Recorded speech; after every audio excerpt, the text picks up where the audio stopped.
Welcome to the 2017 Girls on the Run online coaches presentation. I'm Cindy Bradley, Council Director of Girls on the Run Wyoming, and together with our staff and Board of Directors, I'm so excited to welcome you to our 2017 season training. Let's get started. Whether you're brand new to coaching or have been with us for quite some time, we're excited to have you here on this journey. For our new coaches, the topics presented here will be reinforced at your new coaches training and certification. At the conclusion of this presentation, all coaches, both new and returning, are asked to review their learning through a short online quiz. But don't worry, you won't be graded. This will just help us determine what we need to cover in more detail at our in-person training. In order to keep our in-person training short and as interactive as possible, we are presenting the policies portion of our training in this pre-learning format. A hard copy of all the policies covered here are included in the Coach Training Manual, which will be given to new coaches at the training and available to returning coaches online. Please note, this online training only covers our policies. Your in-person new coach training will cover general program information, our program history and philosophy, along with detailed instructions and practice on facilitating the lessons that make up our curriculum. The in-person training will also discuss the season overview, the timelines, allow you to meet other coaches, pick up materials for your coaches' bags, and of course allow time for delivering the lesson plans and practicing. I would like to begin by sharing this quote from one of our veteran coaches. We hope that you too will experience coaching with Girls on the Run to be a gift that you not only give but receive.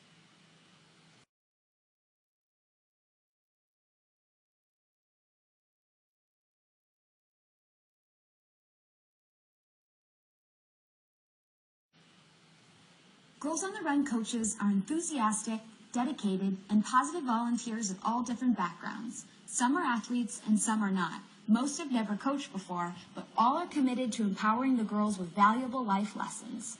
As a coach, you commit to demonstrate a positive, encouraging demeanor and a healthy lifestyle, to be your wonderful self with your girls at all times and to have fun with them, to prepare for and be at both lessons each week during the season, and also to help lead and assist with each lesson.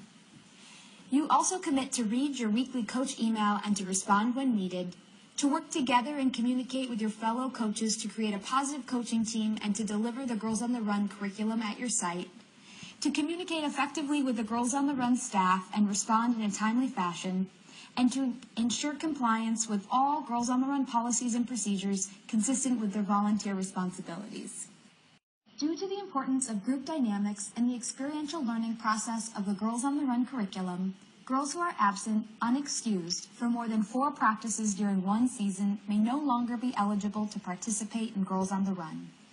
It is critically important to the efficacy of the girls' program experience that they participate in both lessons each week.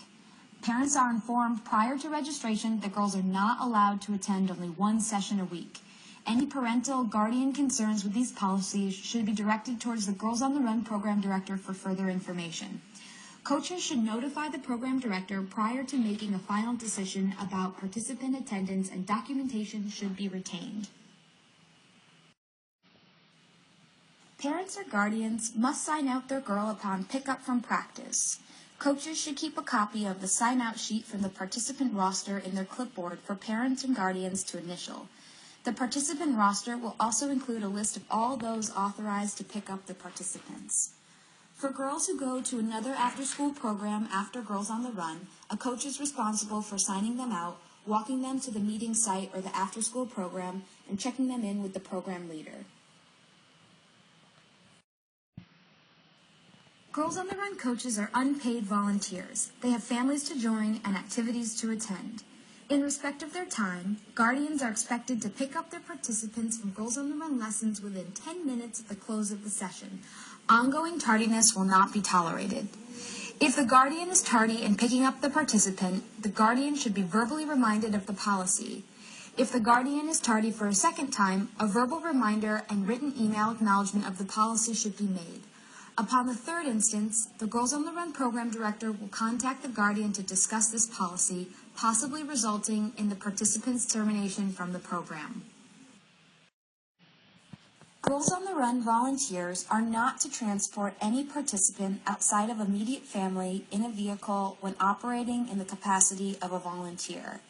In the instance that transportation of a participant is unavoidable, Girls on the Run International requires that a signed letter from the custodial or legal guardians of the participant is submitted to the Girls on the Run program director at least 24 hours in advance. The letter should include an acknowledgement that the volunteer is no longer acting on behalf of Girls on the Run and all liability of the council is waived. A sample letter is included in the coach training manual. It is our policy that for teams of 15 or fewer girls, at least 2 coaches must be present. Our Girls on the Run teams have 3 coaches per team so that there is a built-in substitute. If you are unable to have the required number of coaches present, with at least one being 21 or older, please contact council staff. We have a limited number of substitutes available. We require 1 week notice to fill coaching slots and cannot guarantee being able to find a sub. If a substitute is not available, practice will need to be canceled. Girls on the Run and all components are copyrighted. They may not be modified or used outside of the scope of the Girls on the Run program. Your team will have 1 copy of the curriculum to share in your coach bag, and the program director will email you each week's upcoming lessons. The Girls on the Run Wyoming Council has the limited ability to reproduce the Girls on the Run logo in a limited capacity while following the branding guidelines. Any volunteers may not reproduce the Girls on the Run logo on any t-shirts, apparel, stickers, headbands, or any other merchandise. If you have any questions regarding the policy, please contact the program director. Girls on the Run volunteers and employees are not permitted to use any Girls on the Run distribution lists in order to solicit items, interests, or donations for any use outside of the Girls on the Run program. The information gathered by Girls on the Run, including but not limited to parent, running buddy, donor, and volunteer email lists and similar, is proprietary information and should be managed as such. Council employees, volunteers, and participants in Girls on the Run may not solicit other members or distribute literature for any purpose outside of the Girls on the Run program. This includes, but is not limited to, the promotion or sale of merchandise or services or sponsorships for clubs, churches, schools, charity organizations, or other organizations. This also includes the solicitation of other Girls on the Run councils.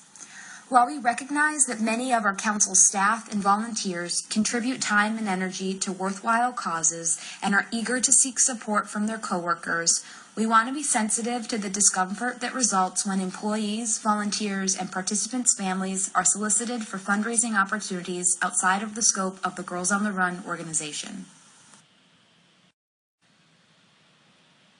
The purpose of this policy is to reduce the liability, risk, and related negative publicity, expense, and trauma to the Girls on the Run organization, and most importantly, to protect the girls we serve. Girls on the Run has a zero-tolerance policy towards sexual abuse and strictly prohibits and does not abide any form of sexual abuse of the girls we serve within the organization or individuals involved with Girls on the Run at any organization-related activities. With some forms of abuse, there may be physical indicators or symptoms. However, please note that no indicators and symptoms are absolute. As representatives for Girls on the Run, we report suspected incidents of abuse. However, we in no way handle or pursue these reports. If you suspect abuse or neglect of one of your participants, you must report the suspected incident directly to the appropriate person at the program site and to the council program director within 24 hours.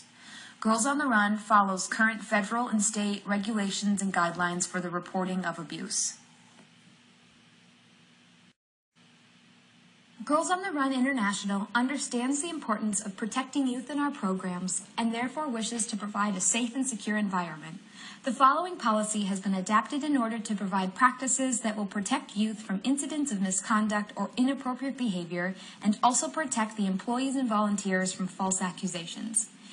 It is understood that caring, qualified staff and volunteers will develop positive relationships with youth while involved with the Girls on the Run programs. The following practices will be followed to ensure the protection of both youth and staff. Staff and volunteers will not initiate contact or accept supervisory responsibilities for youth outside of the Girls on the Run programs and activities. For example, babysitting. Staff and volunteers will not communicate with youth outside of the Girls on the Run programs via written, electronic, or other means without expressed approval. Staff and volunteers will appear and behave in a manner consistent with the mission, vision, and core values of Girls on the Run at all times while acting as a representative of Girls on the Run, including electronic, written, and verbal communications.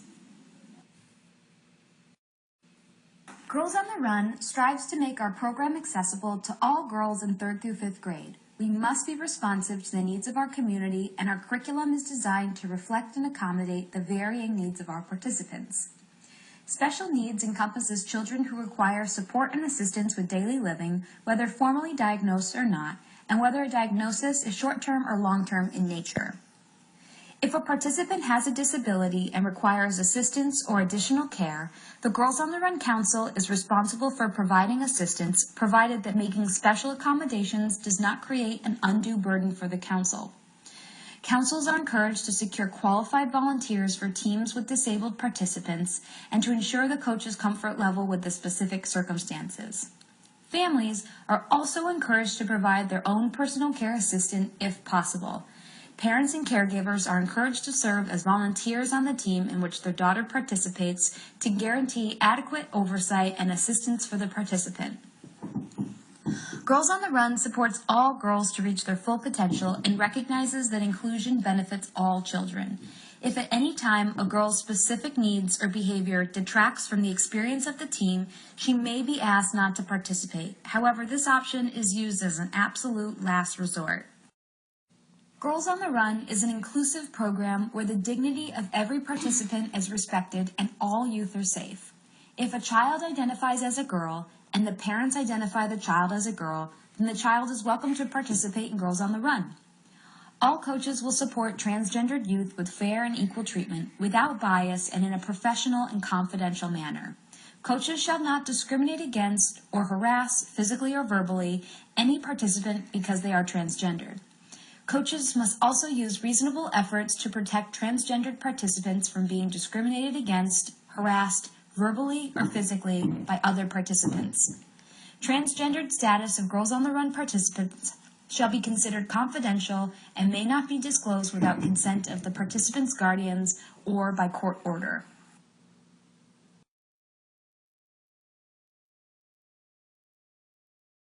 I'm Diva Deanna. I'm Marvel Smalley. I'm Awesome Alley. And I'm Peaceful Paige. We're here to teach you how to do the turtle man. 1, 2, 3.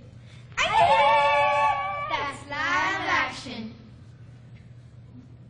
I'm Awesome Alice. I'm Magnificent Morgan. I'm Muscular Mia. I'm Athletic Anna. I'm Marvelous Michaela. We are going to show you the Cupcake Energy Award. 3, 2, 1. My name is Awesome Ashley. I'm Jolly Justice. I'm Missy Michaela.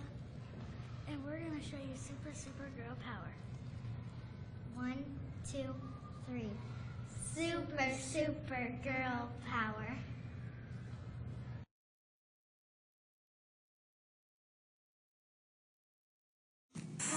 Girls on the Run's reputation and stature makes it an attractive partner for many organizations and entities. However, some uses of the Girls on the Run name may not always promote the purpose of Girls on the Run. In accordance with the Girls on the Run mission and core values, Girls on the Run councils are discouraged from endorsing or partnering with any pageant contestants or winners who want to use Girls on the Run as their platform. This policy is in place to avoid any misrepresentation of Girls on the Run to the general public. Girls on the Run International takes a legitimate interest in the use of its name and logos. Therefore, all Girls on the Run councils have a responsibility to ensure that any implied association with Girls on the Run is accurate. It is the goal of Girls on the Run International to ensure that when information about our organization is communicated to the public, that it is accurate, comprehensive, and complete. Our mission, core values, and vision are complex, and therefore it is essential to establish a process for communication with both local and national media. To ensure that national media opportunities are effectively maximized, Girls on the Run International serves as the representative for all councils on any proposed national media. In the case of local media, please direct all requests to the program director. The program director will then identify the appropriate spokesperson for the request. For example, you may be approached by a local reporter to do a story on Girls on the Run. Please contact the program director first, and she'll make arrangements to have the reporter visit your site. When Girls on the Run participants appear in still or video shots about the organization, last names are not used.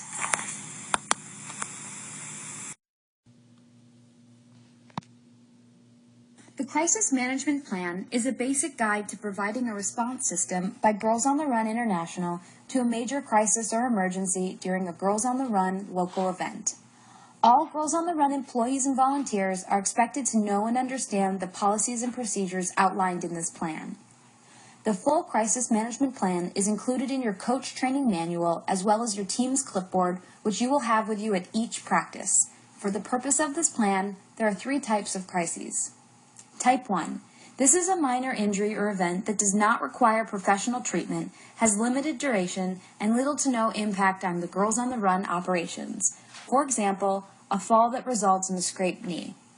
Type 2. This is a major incident that involves considerable coordination between Girls on the Run community and external assistance. For example, an injury that requires professional treatment or a child that is lost during the practice season. Please note that these are extremely rare situations, but we do have policies and procedures in place in case they occur. Again, the full policy is available in your coach training manual as well as in your team's clipboard. Type 3. This is a catastrophic emergency event involving the entire Girls on the Run community and local area.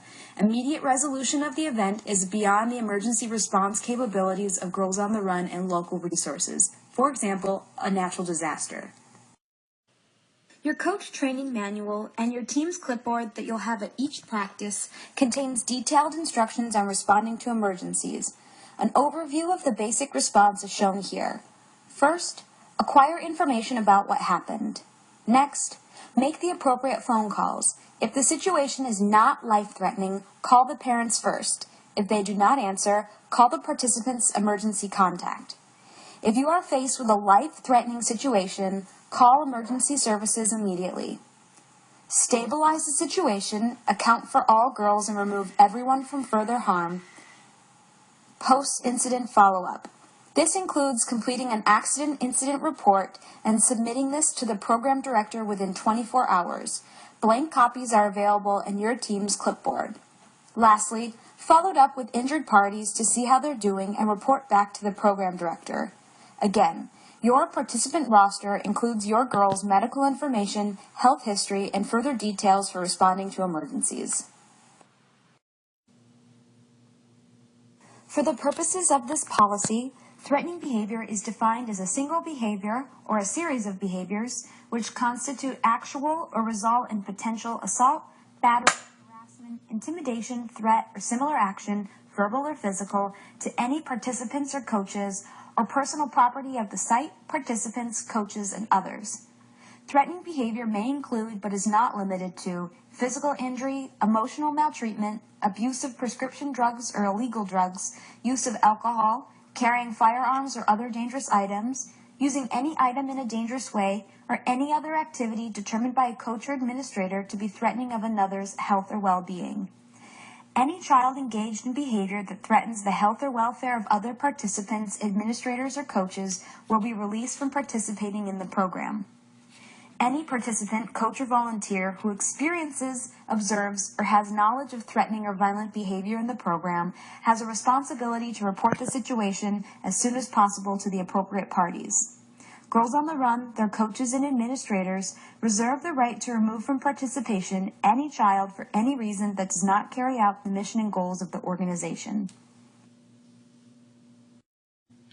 Volunteer coaches and other volunteers are not employees of Girls on the Run. Therefore, volunteers shall not be entitled to wages, salaries, or any benefits applicable to employees of Girls on the Run. Girls on the Run Wyoming reserves the right to terminate any volunteer relationship at any time with or without cause and with or without notice at its own discretion. Volunteers also reserve the right to discontinue their service at any time. Volunteers who don't adhere to the policies of Girls on the Run or who fail to perform their duties as a volunteer are subject to dismissal. Please see the Girls on the Run Coaches Training Manual for examples of grounds for dismissal. Here are some Girls on the Run Wyoming policies. You must take attendance at each practice. Each team will be given a participant roster, which includes an attendance sheet for you to track your girls' attendance. We ask that if a girl does miss practice, that you follow up with her parents. It goes a long way towards preventing excessive absences when you reach out to the families and let them know you missed having the girl at practice. Each team's participant roster will include the girl's health history, emergency contact info, insurance info, and authorized pickup list. Prior to the start of the season, we'll send you this document as a PDF to print and to keep in your team's clipboard. Please make sure to keep your clipboard with you at all times when you're with your team. All coaches are responsible for reviewing the health history for each girl. It is important to keep this information in mind when considering what the girls can and cannot eat for snack. You and your co-coaches will also need to know who is allowed to pick up each girl from practice and to make sure only authorized individuals sign out each girl from practice. The girls should be under supervision at all times, which means they should always be within your eyesight. The last policy that we will review is the non-compete clause. As a Girls on the Run coach, you agree to the following. You will not deliver the Girls on the Run program or any similar program unless you are working as an employee or volunteer of Girls on the Run. You will not create or help develop a program that has similar goals or structure to that of Girls on the Run within a 2-year period of your attendance at the Girls on the Run coaches training. You understand that all printed material given to you are under copyright and may not be reproduced in any way unless written permission is received. And you abide by the logo usage guidelines and obtain approval from the Girls on the Run staff if you're unsure of its use.